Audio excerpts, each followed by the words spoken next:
Folks, I've got with me a very interesting individual. He's known as Nicky T with his fabulous snake charmers. So, Nicky, I understand that you truly started playing at the age of 12. Ronnie Earl is kind of your blues grandfather and godfather and associate. But when did you actually start seeing that you had an inkling towards the blues? Yeah, that's a great question. So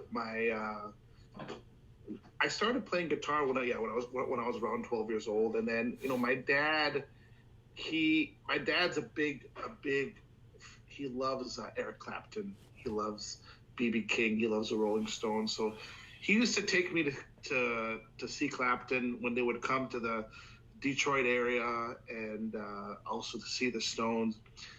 So for me, that's really what started it for me, was listening to was seeing Clapton perform, seeing the Rolling Stones perform, and it was around that time where my parents had bought me my first guitar, and studying, just learning the foundations of the instrument, the chords and the various scales and melodies, and I found myself really gravitating towards blues guitar. And it started with Clapton, and then it ended up, when I was, starting that journey, I was saying, well, who inspired Clapton?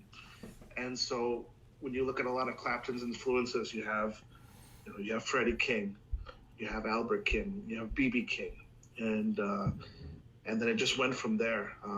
And I just kept on going back and back, and discovering Robert Johnson, discovering Muddy Waters, Lightning Hopkins, all the greats. And so it was probably around I was probably maybe 16 or 17, when I first really got into the blues. And another thing, also BB King's Blues Summit. That was another. I remember my dad. We were driving, and he played that beautiful song that BB King did with Etta James. There's something. I think it's called "There's Something on Your Mind," I believe.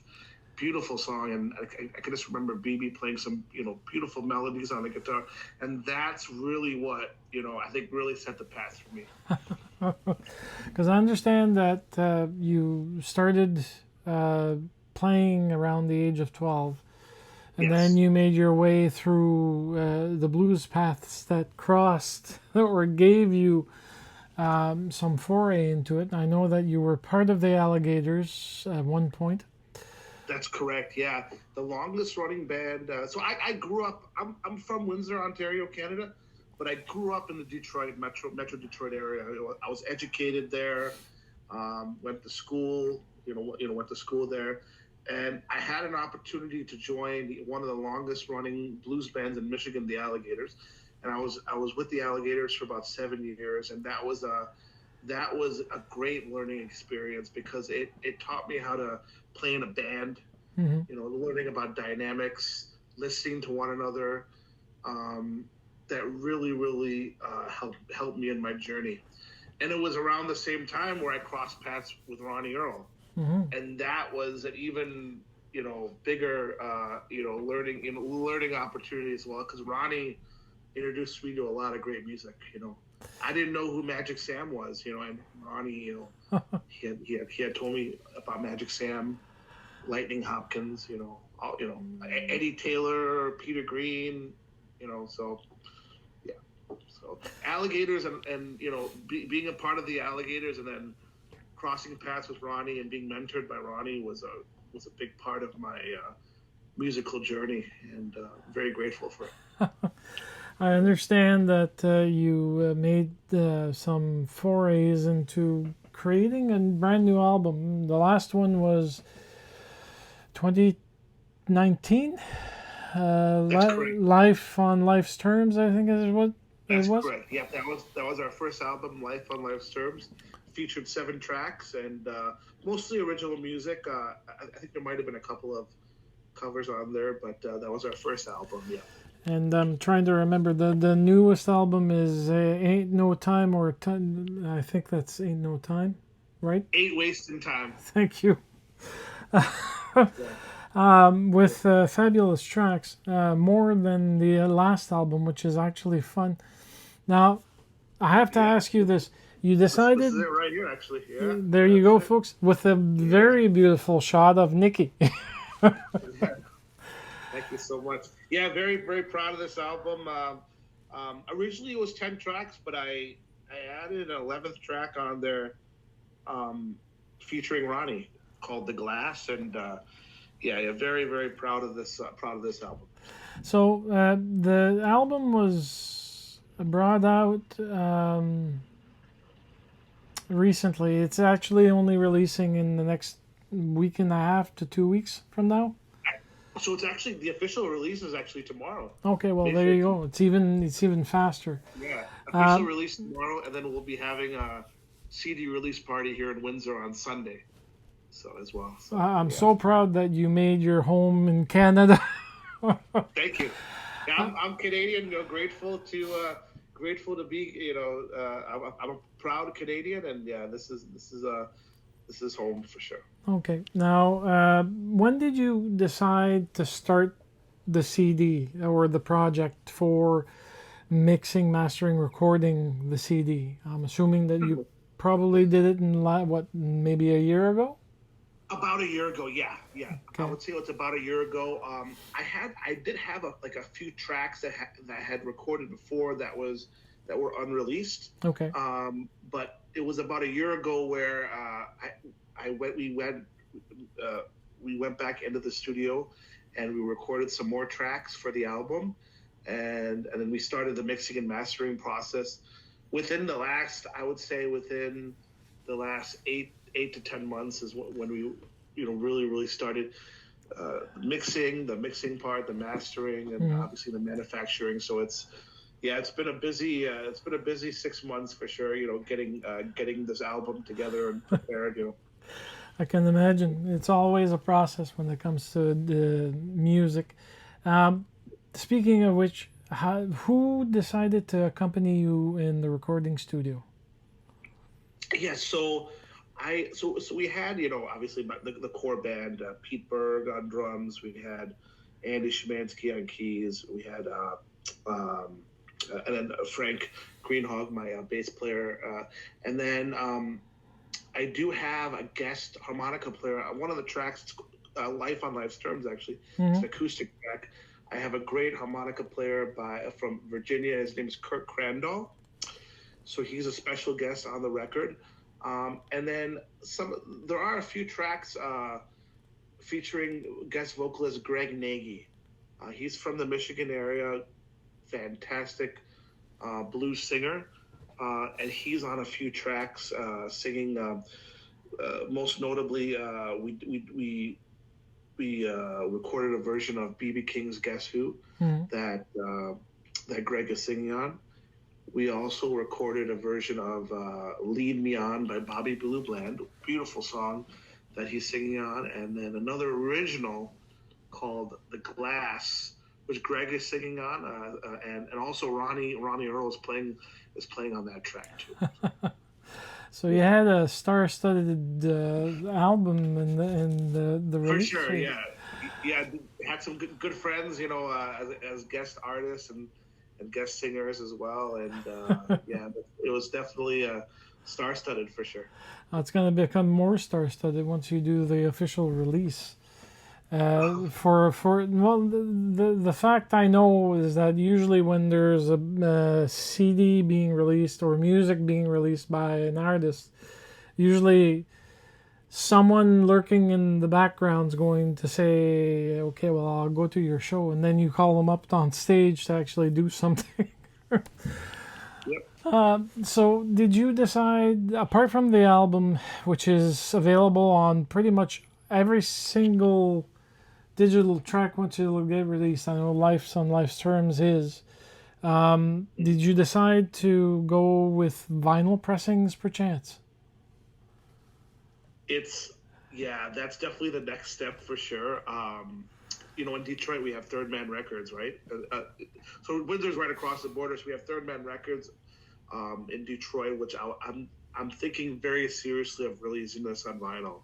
Right now, it's being released as as a physical CD, but it would be my dream to have this on vinyl. So definitely, folks, be on the lookout. I'm definitely I'm hoping to get this on vinyl fairly soon. Okay. There's planning on it. Yeah. Now with this album though, it's probably going to be a double album because it's 11 tracks. I want to say it's like it might be 50 minutes, so it might end up being a double album. But you know what? Double albums are great. So. But what would you pair it with? Usually, double albums is 2 CDs. It would be two vinyl, two LPs. Oh, okay. Yeah. I understand that you've been quite busy in the past few years. The one thing that I need to know is, do you even have time to actually do hobbies of any particular sort? Well, of course. Apart from music, I've taken up golfing lately, but I'm not very good. And I've come to realize that it's very difficult. It's very hard, So I've been taking that up lately. Other than that, as far as other collecting vinyl records, so I bought a nice record player, like a turntable record player. Well, probably about a year ago, couple years ago. Yeah. Some nice speakers. So I've been also collecting vinyl, which is why I'm like seriously thinking about moving forward with vinyl for this record. And so as far as and then of course trying to travel. My wife and I, we got married about a year ago. We just celebrated our 1-year anniversary, and we went to Thailand for our honeymoon. So I definitely want to travel more. But yeah, as far as hobbies, I've been golfing a little bit, collecting vinyl. That's about it. And then playing music, which is a career, a career, but also it's also a hobby as well that I'm very passionate about. Oh yeah, I have to be passionate with everything that you love. Usually, that pushes the fuel gauge a little bit higher. For hobbies, well, all fine. Golf for me was a very weird thing when I started young with my father, but I haven't touched a golf club in the last 25 years. But gophers were always my enemy, and my uncle, if he was playing, he was the greatest enemy of all in regards to walking on my ball, pushing it in the ground. So actually, I'm glad that you've got hobbies, because a lot of musicians that I've interviewed in the past had pretty much come out saying, well, music is my hobby. Except there's a few people that had some creative ones. I know one artist in particular likes to do barbecue. He has a green egg smoker, so he actually does that. Another one, which I don't have his name, and it's on the tip of my tongue. It resides in Nova Scotia, but his passion or hobby is building tiny houses. Interesting. Okay. So they're varied and far between. There's some that actually collect LPs, vinyls. Some that like to travel mostly, but the life of a musician, technically the travel part is kind of automatic, because you have to move between gigs, and if you get a calling to go do some shows in Europe, you travel, but it's not the same as if you're not doing it for work. Exactly. You don't get to really relax and smell the roses on the way to a certain destination. So, for the music itself, what is there a preferred guitar that you like to use? It's a good question. I've been playing uh, a road-worn Fender Stratocaster. No, sorry, I've been playing a Fender Telecaster more recently, and I've played it on the record quite a bit. But I also have a Gibson ES 175 and a 335 and a Strat too that I sometimes switch.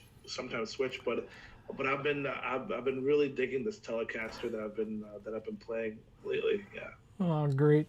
Any particular strings that you like to use with your guitars?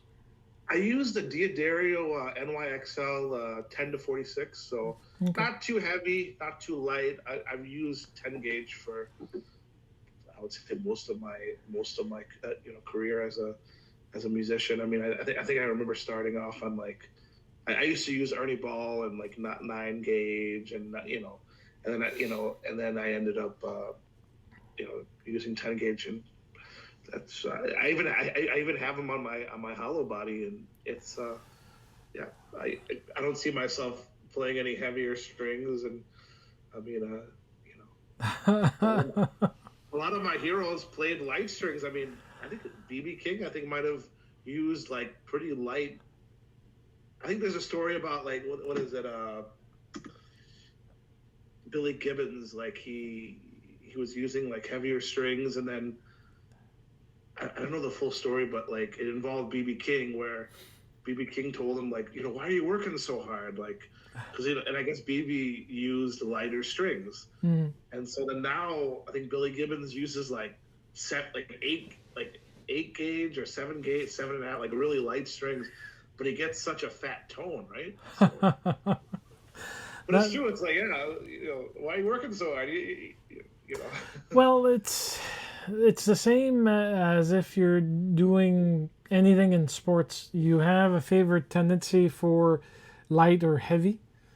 Yeah. I know when I used to play badminton, I never went for the lighter rackets because it just didn't feel right. And I always took something that might have been like a pound heavier than the regular racket just because I needed the heft. But the same goes for guitars. Do you use any capo adjustments on your guitars when you're playing? Sorry, any what adjustments? Capo. You know Okay. yeah. Oh, so the one Life on Life's Terms, so I play that in the key of F sharp. And so I use a capo on the first fret Mm, for that song, and I'll usually use like an acoustic. So on the record, on mm. the album, that's an acoustic track. Um, and but sometimes at shows I'll use my 175 and I'll put a capo on the first fret. So sometimes I'll use a capo. Um, uh, there's another group I work with where we play that classic Bill Doggett song called Honky Tonk, and I put the capo on the first fret. So sometimes I use a capo. Yeah. Okay. Because I know you're not someone that tends to do any slide guitar, so I'm not too worried about it. For sure. The fun part is that your singing is spot on for the type of music that you love playing.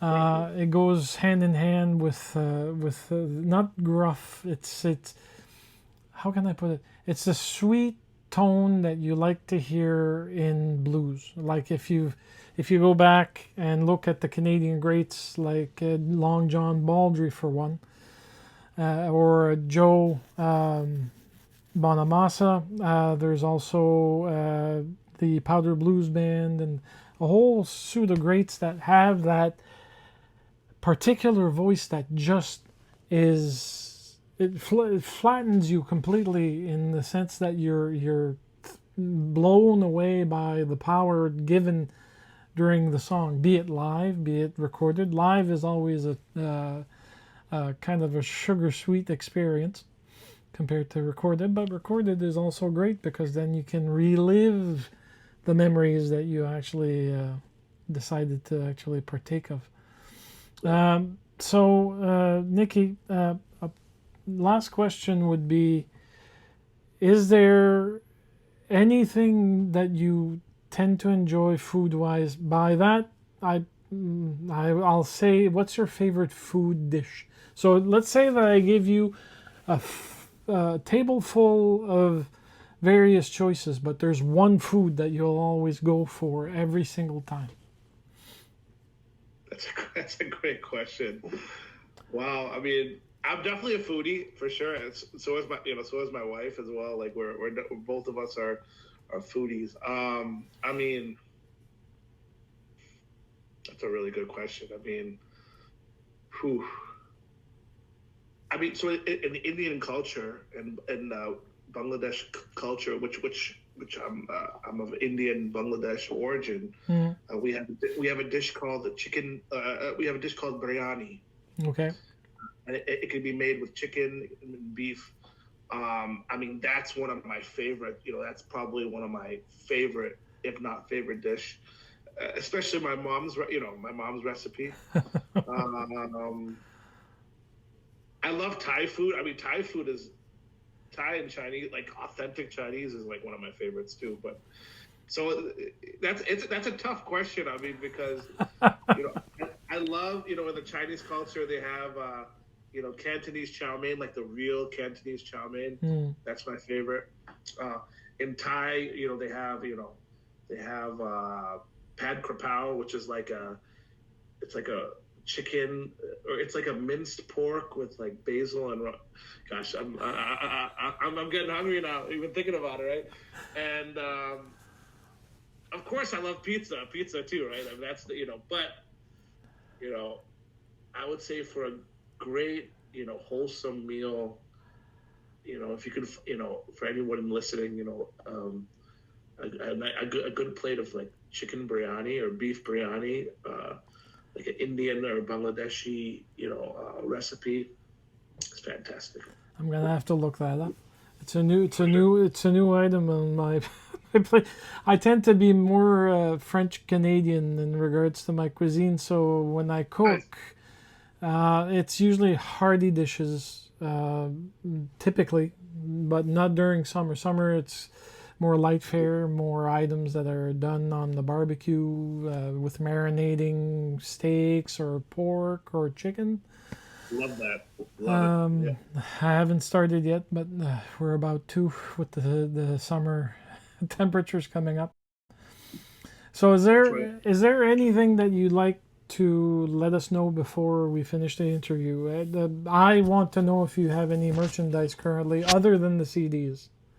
For sure. So I'm actually we actually have T-shirts they just came in the other day. I'll be selling them at our CD release and at shows, and I will put it on the website. So we do have a new website, which I'm actually it is a little bit under construction, but it's going to be all set and ready to go for the release. Okay. Nicky T Blues, NickyTBlues.com, NICKYT Blues.com. So we'll have physical copies of the album. We'll have digital downloads on there. If and when we get vinyl, that'll be on there, and there's a good chance. There's a good chance. Oh, That, it's not. It's not if. It's when. it's when, not if. Sorry, that's right.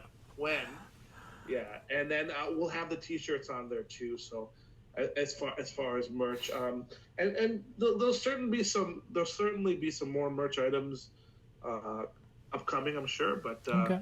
vinyl will definitely be the next goal for sure. And T-shirts, yeah, T-shirts have arrived, so they'll be on the website and at future shows. And Okay. and appreciate. I really appreciate the opportunity and reaching out to me and really appreciate it. You were impossible to miss because of people that I have in my circle of friends. That I get to actually catch you while you're on the rise and not too busy. Thank you. Thank you. So, Nikki, I wish you the best of time for the release tomorrow. And also for the next few months, I know you're probably going to be visiting certain festivals or certain gigs to actually make your appearance and prove that you've got the chops and the talent and the musical merry-go-round to actually please all the ears. Really appreciate that, Yannick. And I look forward to hopefully crossing paths with you in the future. You're in, is it Moncton? Moncton, yeah. That's if you know New Brunswick, if you've ever come to Quebec, you just need to go down one more province, and you're in my province at that point. Okay. We've got a lot of festivals that actually exist. There's Blues La Baie that's fairly recent. They're in Petit Rocher. It's northeast for the province. There's the Edmonton Blues Festival. There's the Harvest Festival, which used to be known as Harvest Jazz and Blues, but they've rebranded it to just Harvest. There's the St. John Blues Festival, if I don't remember correctly, and there's a few in Nova Scotia as well. So, there's PEI, there's Newfoundland, but Newfoundland you have to fly or take a ferry, which is kind of a little bit more costly. Yeah. But yeah, the ultimate goal for sure, because I mainly played, like, obviously I've played with Ronnie, various places in the States, and obviously more in the Metro Detroit area, and then as far as Canada, like mainly in Windsor, and this summer we have some gigs in London, London, Ontario too. Okay. But the goal is to definitely expand and to be able to perform in other provinces, to meet folks in other provinces, and to be able to spread the love, and as Ronnie does, and play the blues. Well, there you go, folks. Nicky T in his finest, wearing a very dapper hat. So I hope that your summer goes well. And until we meet, well, thank you so much for doing this interview. It was an extreme pleasure. Thank you. For me as well, Yannick. You take care. Likewise. Have a great long weekend. Yeah, you too. For sure.